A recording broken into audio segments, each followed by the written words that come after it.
सो hello बियर्सियंस, welcome on virtual learning with Anand Jaiswal. आज हम लोग बात करने वाले हैं कार्बन एवं उसके यौगिक, और उसके यौगिक को पढ़ते हुए हम लोग आगे बढ़ चुके हैं और बहुत सारी बातें हम लोग बहुत सारे तथ्य पे यहाँ पे बात कर चुके हैं, जिसमें हमने बात किया था हाइड्रोकार्बन।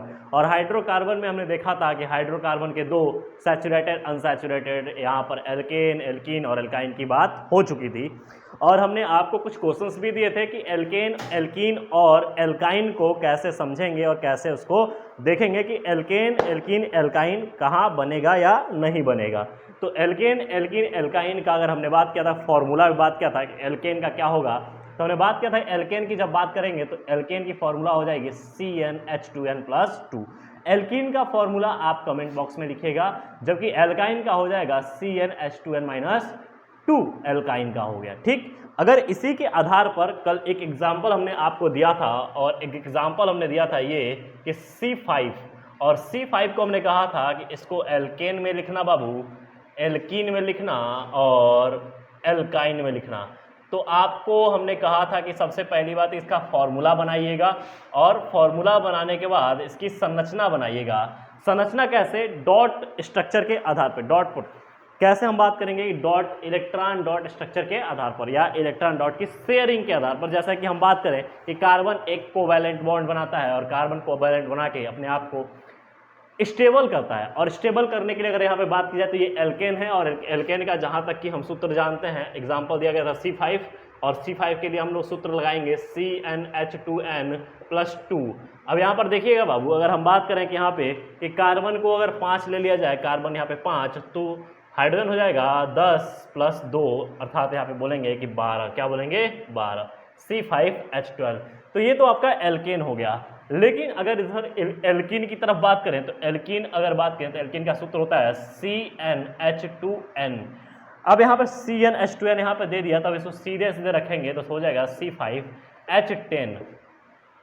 अगर एल्काइन की बात की जाए तो एल्काइन का होता है CnH2n-2। CnH2n-2 की जगह पे हम अगर देखें तो C5H10, और 10 में से 2 जाएगा तो कितना हो जाएगा? 8, C5H8।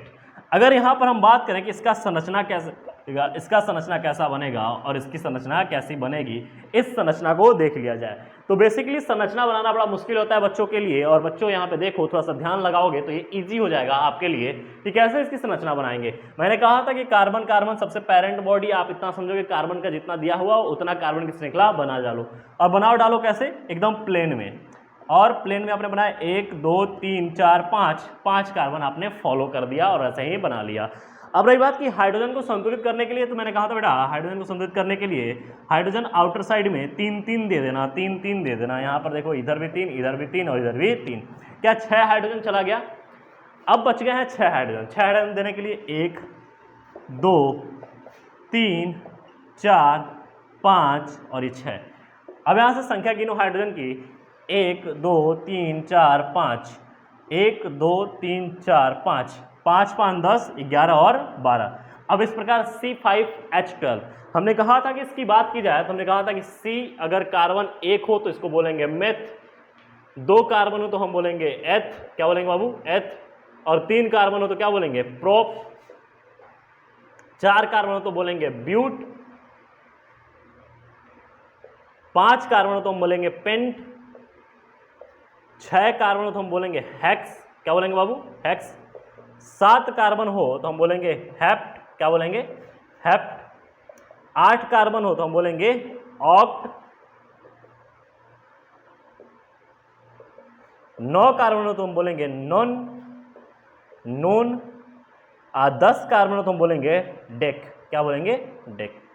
तो अब देखो ये तो 5 कार्बन है, और 5 कार्बन के साथ साथ ये एन है। क्या है बाबू? एन। एन मतलब एल्केन।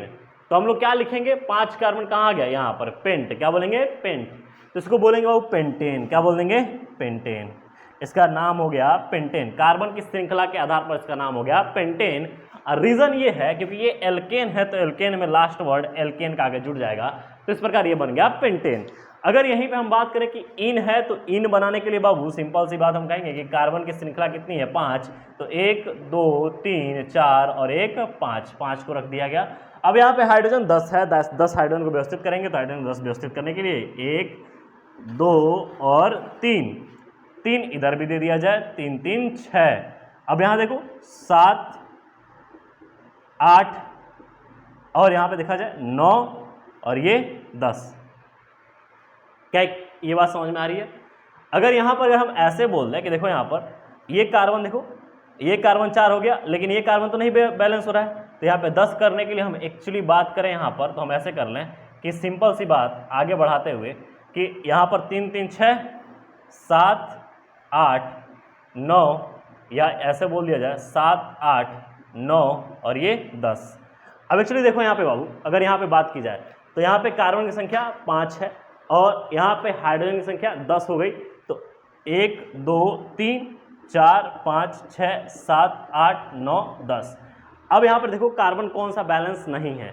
अब कार्बन देखो बैलेंस के लिए अगर यहाँ पे बात करते हैं, ये 4 कार्बन से बैलेंस है। अच्छा, ये कार्बन जो बीच वाला कार्बन है, ये कार्बन अभी बैलेंस नहीं है, तो इस कार्बन को बैलेंस करने के लिए ये हाइड्रोजन हटा दो और इस हाइड्रोजन पे यहाँ लगा दो। क्या थोड़ा सा सीखने के लिए यहाँ पे अगर बात करें कि इस कार्बन के बीच हमको डबल बॉन्ड ले आना है, तो डबल बॉन्ड ले आने के लिए इसका हाइड्रोजन हम उठा के हमने नीचे लगा दिया, और नीचे लगाने के बाद अब देखो यहाँ देखो कि 1 2 3 1 2 3, ये 3 बंध से बना हुआ है, एक बंध इसको बीच में दे दो तो ये डबल बॉन्ड हो गया। अब यहाँ पर क्या हो गया? एल्कीन। क्या हो गया? एल्कीन। अब इसको हम बोलेंगे, इसका नाम हो जाएगा पेंटीन। क्या हो जाएगा बाबू? पेंटीन।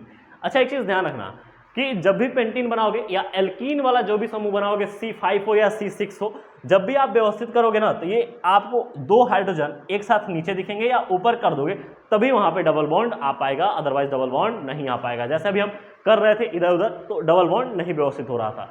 अच्छा, एक चीज़ देखते हैं यहाँ पे C5H8। C5H8 बनाना हो संरचना तो हम कहेंगे कार्बन कार्बन की पैरेंट बॉडी, अगर बात करें तो 5 कार्बन की चैन बना लेंगे। अब उसमें हाइड्रोजन को व्यवस्थित करेंगे, और हाइड्रोजन को व्यवस्थित करने के लिए हमने कहा था कि हाइड्रोजन पहले बाबू सबसे पहली बात काम यही करेंगे, पहला लॉ इसको सेट कर लेना अपने दिमाग में कि किनारे किनारे वाले कार्बन को 3-3 हाइड्रोजन दे दो। अब 3-3 हाइड्रोजन देने के बाद व्यवस्थित हो गया। अच्छा, व्यवस्थित हो गया, तब देखो यहाँ पे अगर हमको कार्बन के बीच में ट्रिपल बॉन्ड चाहिए तो हमने यहाँ पे एक ट्रिपल बॉन्ड डाल दिया। अब ट्रिपल बॉन्ड डालने के बाद हमको एक चीज़ देखना है बाबू कि यहाँ पर देखो 3 और 1 4, और यहाँ पर देखो ये कार्बन जो है, ये कार्बन 1 और 1 2 से जुड़ा हुआ है, तो यहाँ एक और यहाँ दे दो हाइड्रोजन। अब यहाँ हाइड्रोजन देने के बाद देखो मजे की बात यहाँ पे देखो सीखो कि 3 और 1 ये वाला कार्बन 4, मतलब कि ये जो कार्बन है 3 बॉन्ड ये और 1 बॉन्ड ये, 4 बॉन्ड कंप्लीट कर रहा है, 3 ये 1 4 ये बॉन्ड कंप्लीट कर रहा है, जबकि ये कार्बन 1 2 3 4 कंप्लीट कर रहा है। अर्थात यहाँ पे देखा जाए तो सारे कार्बन व्यवस्थित हो चुके हैं, और व्यवस्थित होने के बाद यहाँ पर इस कार्बन का नाम या इस कंपाउंड का नाम हो जाता है पेंटाइन। क्या होता है बाबू? पेंटाइन। तो ये कल आपका बेसिकली यहाँ पर एक क्वेश्चन था जो कि आपको करना था, और करके आपको देखना था कि क्या ये चीज़ यहाँ पर ऐसे जो संरचना बन रही है वो बन रही है कि नहीं। आज हम लोग नया एक चीज़ बात करने वाले हैं बाबू कि जो कार्बन की स्ट्रक्चर है, अर्थात हम बात करें जो कार्बनिक यौगिक के जो स्ट्रक्चर हमारे प्लेन रूप से बन रहे हैं, ये कार्बन की श्रृंखला या बात करें कार्बन का स्ट्रक्चर 3 रूप से बन सकता है। एक होता है कि स्ट्रेट चैन, और दूसरा होता है ब्रांच, और तीसरा होता है साइक्लिक। तो अगर हम बात करें यहाँ पर तो आओ देखते हैं, मेजरली थोड़ी थोड़ी बातें हैं और अच्छी बातें हैं, सीख लेते हैं। और इसको मिटा दिया जाए तो ये आपका थोड़ा सा देखा जाए तो कल का जो आपको होमवर्क दिया था वो हमने कर दिया, और आपने मिला लेना है और मिलाकर चेक कर लेना है कहाँ आपने गलती करा था। और जो भी कुछ आपको इससे रिलेटेड डाउट हो, आप इस लेक्चर्स के कमेंट सेक्शन में आप डाल देंगे, तो जिससे कि हमारे पास जो आपके डाउट है यहाँ हमारे पास तक आ जाएंगे, और उसको परसेप्ट करके आपका जो भी आंसर, जो भी आपको हमको लग रहा है कि आपने नहीं सीखा या आपको सीखने में थोड़ी कमियां लग रही है, तो हम फिर से आपको वो इम्प्रूव करके आपको बेहतर तरीके से आपके लिए डिलीवर कर दी जाएंगी। तो आपके लिए थोड़ा सा यहाँ पर मशक्कत ये करना है कि कमेंट सेक्शन खोलना है, और जो भी आपको लग रहा है कि डाउट कि हाँ इस वीडियो से रिलेटेड या हाँ इस टॉपिक से रिलेटेड हमें यहाँ पे डाउट है, तो आप वहाँ पे पिन या कमेंट कर सकते हैं, जहाँ की हम आपसे बात कर लेंगे। ठीक है, पर्सनली आप बात कर सकते हो इंस्टाग्राम पे, और इंस्टाग्राम की आईडी है वर्चुअल लर्निंग, जो कि यहाँ पे जो आपका जो यूट्यूब पे जो चैनल है उसी नाम से इंस्टाग्राम पे भी है। आप वहाँ विजिट करके हमें पर्सनली डीएम मैसेज कर सकते हो, जहाँ पे हम खुद पर्सनली वहाँ पर उस मैसेज को देखते हैं, और आपके जो भी प्रॉब्लम, जो रिलेटेड प्रॉब्लम है, उसको देखकर समझकर आपको आंसर देकर आपको व्यवस्थित तरीके से आगे बढ़ा लिया जाएगा। ठीक है, तो आइए आगे बात करते हैं। अब इतनी बातें समझ में आ गई, तो हम लोग आगे बढ़ते हैं।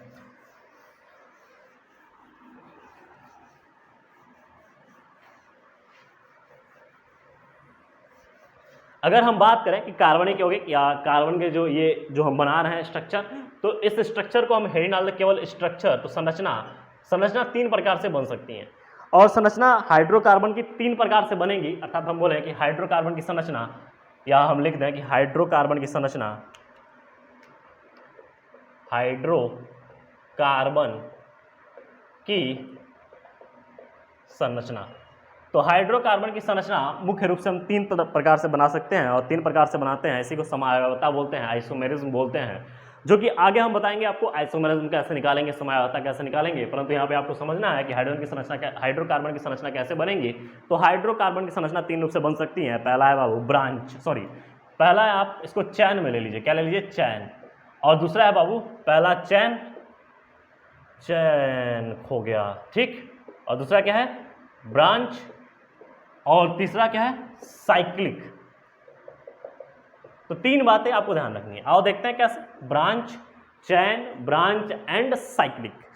अगर मैं बात करूं कि एक 6 कार्बन का एक श्रृंखला या बनाने वाला हूं, जो कि मैं 6 कार्बन ले रहा हूं, तो 6 कार्बन ले रहा हूं बाबू, यहाँ पे 6 कार्बन। तो 6 कार्बन, अगर हम बात करें कि अगर एल्केन लेके चलो, तो चलो एल्केन लेके ही चलना है। किसको लेके चलना है बाबू, एल्केन। क्या लेके चलना है, एल्केन।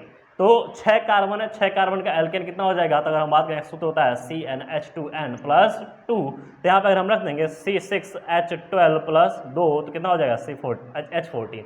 अच्छा, यहाँ पे देखिए तो चैन के रूप में, चैन आप बनाएं, तो चैन आप बनाओगे तो आप बोल सकते हो कि सर 1 2 3 4 5 और ये 6 कार्बन की चैन बना सकते हैं। अच्छा, चैन बनेगा तो सिंपल बनेगा, एक चैन बन गया। और चैन बनने पे हमने कहा कि हाइड्रोजन को व्यवस्थित कर दो, तो आपने कहा जी सर हाइड्रोजन को व्यवस्थित किया जा सकता है, और हाइड्रोजन को व्यवस्थित कर देंगे हम, इजी है। और यहाँ पर आपने सिखा दिया है, हमको आ गया और हमने कर लिया। क्या मेरी बात आप लोग को समझ में आ रही है? तो समझ में आ रही है तो हिट बटन करो और अपना लिंक शेयर करो और अपने दोस्तों को भी भेजो, ताकि सब कोई सीख पाए और ये जो हाइड्रोकार्बन है सबको व्यवस्थित तरीके से आ जाए और सब आगे बढ़ो। देखो यहाँ पे चैन, तो हमने ये चैन बना लिया। अब देखो ब्रांच मतलब होता है शाखादार कैसे, और देखते हैं अगर हमने बात किया कि ऐसी जो श्रृंखला ब्रांच दिख रही है, इस चैन जो दिख रही है इसको ब्रांच में करना है। और ब्रांच हम इतना बनाएंगे ब्रांच कि एक भी एक दूसरे से रिलेट ना करे। तो एक तो आपका ये प्लेन हो गया, और दूसरा हमने कहा 1 2 3 4 5, और 5 के साथ हमने एक यहाँ जोड़ दिया 6, कोई दिक्कत नहीं है। अच्छा, एक चीज़ देखो, क्या इसको यहाँ जोड़ा, इसको यहाँ जोड़ा, कोई बात बदलने वाली नहीं है, सेम स्ट्रक्चर हो जाएगी। और सेम स्ट्रक्चर होने से बचाने के लिए हमने कहा कि दूसरा एक और रिपीट कर दें, हम रिपीट कर दो बाबू, कोई दिक्कत नहीं। तो यहाँ पर देखो 1 2 3 4 5, और ये बीच में ला दो 6। अब देखो यहाँ पर ये पोजीशन चेंज हो गई 6, ठीक। अब एक और बन सकता है, और बनाने के लिए तरीका ये हो सकता है, हमने कहा कि 1 2 3 और एक 4, 1 2 3 4। अब यहाँ पे एक हमने कहा कि एक यहाँ लगा दो 5 और एक यहाँ लगा दो 6, कोई दिक्कत नहीं यहाँ पे। अच्छा, ये बेसिक तरीके से देखो, यहाँ पे हमने इन 3 संरचनाओं को हमने बनाया, और ये ब्रांच में दिख रहे हैं। कैसे दिख रहे हैं, ब्रांच में दिख रहे हैं। अच्छा, ब्रांच में ये तो चैन हो गया और ये ब्रांच है। अच्छा, इससे ज़्यादा और ब्रांच पॉसिबल है क्या, और देखते हैं कि पॉसिबल कैसे हो सकती है कि नहीं हो सकती है। ब्रांच मतलब समय आता है, यहाँ पे हम बात कर रहे हैं आइसोमेरिज्म की, एक जो आपको दिया गया फॉर्मूला, उसके कितने चैन कितने रूप बन सकते हैं, वो उसकी आइसोमेरिज्म कहलाती है। अगर यहाँ पे बात करें तो सिंपली आइसोमेरिज्म को समझो कि हाइड्रोकार्बन की संरचना कैसे बन सकती है। तो हाइड्रोकार्बन की संरचना चैन, ब्रांच एंड साइक्लिक के फॉर्म में हो सकती है। तो हमने कहा कि अगर यहाँ पर देखा जाए तो एक तो ऑलरेडी बना हुआ है चैन, इसकी कॉपी हम कर नहीं सकते ब्रांच में। अब देखो ब्रांच हम कह रहे हैं कि देखो 1 2 3 4 5 6, एक यहाँ पर बन गया। हमने कहा कि इस कार्बन को यहाँ जोड़ो या यहाँ जोड़ो, एक ही संरचना देखने को मिलेगी पलट दिया जाए तो हमने कहा कि चलो अब और बदल दिया जाए, तो 1 2 3 4 5, और हमने कहा कि एक बीच में लगा दिया 6। अच्छा, एक चीज़ देखो, यही कार्बन पे हमने कहा इसको सेट कर दिया जाए, यहाँ पर कोई दिक्कत नहीं है। अच्छा, इसको सेट कर दो यहाँ पर आगे चल के, तो भी कोई दिक्कत नहीं है। तो यहाँ पर संरचना हमारी 1 2 3 4 5 मतलब भिन्न प्रकार के बन सकती हैं। अच्छा, ये ब्रांच हो गया। अच्छा, हमने ब्रांच करके व्यवस्थित किया, तो आपको हाइड्रोजन व्यवस्थित करना होगा, और हाइड्रोजन व्यवस्थित करने के लिए ये एल्केन है, तो एल्केन के जैसे तरीके से हम व्यवस्थित करेंगे वैसा ही व्यवस्थित हो जाएगा। और हम ये देखेंगे कि कार्बन का जो वैलेंसी है वो खराब ना हो, कार्बन 4 बॉन्ड से जुड़ेगा, और 4 बॉन्ड जुड़ना चाहिए, और 4 बॉन्ड जोड़ के ही, उससे न कम न ज़्यादा, ये ध्यान रखना। अब साइक्लिक की बात किया तो 6 कार्बन की साइक्लिक है। अच्छा, यार देखो 6 कार्बन है, तो 6 कार्बन की साइक्लिक चैन बनाई जाए, तो साइक्लिक चैन ये देखो ऐसे करके ऐसे करके ऐसे करके ऐसे करके और ये ऐसे करके हो गया।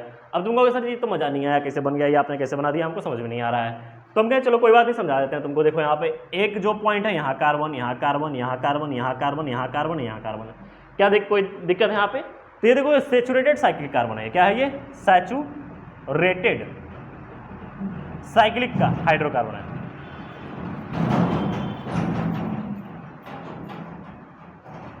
सैचुरेटेड साइक्लिक हाइड्रोकार्बन है। अच्छा सर इसको अनसैचुरेटेड कर सकते हैं क्या? आप बिल्कुल कर सकते हो, कोई दिक्कत नहीं है। यहाँ पर सिंपल सी बात है कि आप इसको कह दो कि यहाँ पे जो है ये C6H14 का स्ट्रक्चर है, और अगर हम कहें कि C6H12 का स्ट्रक्चर बनाना हो तो C6H12 का स्ट्रक्चर यहाँ पे डबल बॉन्ड बन जाएगा, और यहाँ पे 1 carbon 2 carbon 3 carbon 4 carbon 5 carbon 6 carbon, और डबल बॉन्ड का बनने के बाद यहाँ पे हाइड्रोजन की संख्या यहाँ पे क्या हो गई? 12 रह गई। क्या मेरी बात समझ में आ रही है? कोई दिक्कत यहाँ पे नहीं है। तो इस तरीके से हम व्यवस्थित कर सकते हैं, और ये हमारा एक हो गया सैचुरेटेड साइक्लिक हाइड्रोकार्बन, और दूसरा क्या है हमारा अनसैचुरेटेड साइक्लिक हाइड्रोकार्बन। ये जो बनेगा इसे क्या बोलेंगे? अनसैचुरेटेड। क्या बोलेंगे बाबू? Unsaturated cyclic hydrocarbon. क्या बोलेंगे? Cyclic hydrocarbon. अच्छा एक चीज मजे की बात ये है बाबू कि अनसैचुरेटेड साइक्लिक हाइड्रोकार्बन को आगे चल के बेंजीन बोलेंगे। क्या बोलेंगे? बेंजीन। कोई दिक्कत नहीं है, यहाँ पे ये संरचना हमको देखने को मिल गई। तो आप हाइड्रोकार्बन की संरचना 3 प्रकार से व्यवस्थित कर सकते हो, जिसमें हमने कहा कि चैन, ब्रांच एंड साइक्लिक। क्या मेरी बात इतनी समझ में आ रही है?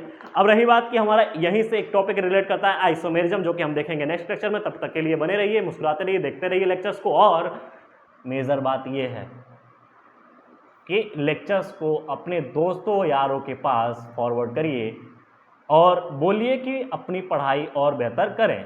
आपके इतना, अगर आप जितना पढ़ चुके हो उनसे क्वेश्चंस करो, और क्वेश्चंस करके बोलो कि हमने आनंद सर से पढ़ा है और हमको ये चीज़ आता है, तुम भी पढ़ लो। हो सकता है कि कल्याण हो जाए और बेहतर हो सकता है। क्योंकि अगर हम बात करेंगे class 9th 10th 11th 12th, ये सब हमारा नींव होता है, और नींव फाउंडेशन जो होता है, फाउंडेशन, अगर ये फाउंडेशन आपका बेहतर रहा तो आप नीट, IIT जैसे बड़े एग्जाम, या अगर वेरियस वे में अगर आप जाना चाहते हो तो जहाँ पे साइंस से रिलेटेड क्वेश्चंस पूछे जाते हैं, अगर आपने इधर बेहतर कर लिया है तो आपके कहीं भी क्वेश्चंस फंसेंगे नहीं और कोई भी डाउट नहीं होगा। तो मेजरली अगर हम बात करें कि सिंपल सी बात, एक बच्चा कल हमसे बोला कि सर हम बात करें CUET की, या हम बात करें कि नीट की, जहाँ भी सिलेबस, जितना भी सिलेबस है 11th 12th का ही सिलेबस है। हमने कहा हाँ 11th 12th का ही सिलेबस है, परंतु 11th 12th आपका कवर तो होना चाहिए। उससे पहले 9th 10th भी है। अगर 9th 10th की बातें, अगर आपको चीज़ें याद रह रही हैं और 11th 12th में जब आप जा रहे हो तो उससे रिलेट करके पढ़ पा रहे हो, समझ पा रहे हो, तो आपका कोई भी बड़ा एग्जाम टफ नहीं है। सबसे पहली बात की जो बड़ी बात ये है कि जब मैं भी प्रिपरेशन करता था और मैंने भी जब अपनी क्लास 9th 10th पढ़ा, तो बाबू मैंने खुद अपनी पढ़ाई के दौरान 9th 10th को सीरियस नहीं लिया था, क्योंकि मुझे या मेरे समय पे लोग बताने वाले नहीं थे, और जो आज का मल्टीमीडिया का दौर है इतना एक्टिव नहीं था कि जहाँ पर हम समझ पाते कि 9th 10th भी हमारे जीवन में एक इम्पॉर्टेंट रोल निभाता है, और साथ में 11th 12th भी। लोग ऐसे कहते थे कि 9th 10th पढ़ लो, 11th 12th पढ़ लो, फिर उसके बाद जाके BSc BA में पढ़ना होता है, उसके बाद पहले तो कुछ होता नहीं है। या नीट IIT की तैयारी करोगे, नीट तो था नहीं तब था CPMT और AIPMT, तो ऐसे करके चीज़ें थी, वहाँ पे कोई नहीं बताने वाला था। आज आपको बताया जा रहा है कि ये सब यहाँ के जो भी छोटे छोटे कॉन्सेप्ट हैं, ये सब चीज़ें वहाँ पे बड़ी हो जाती हैं।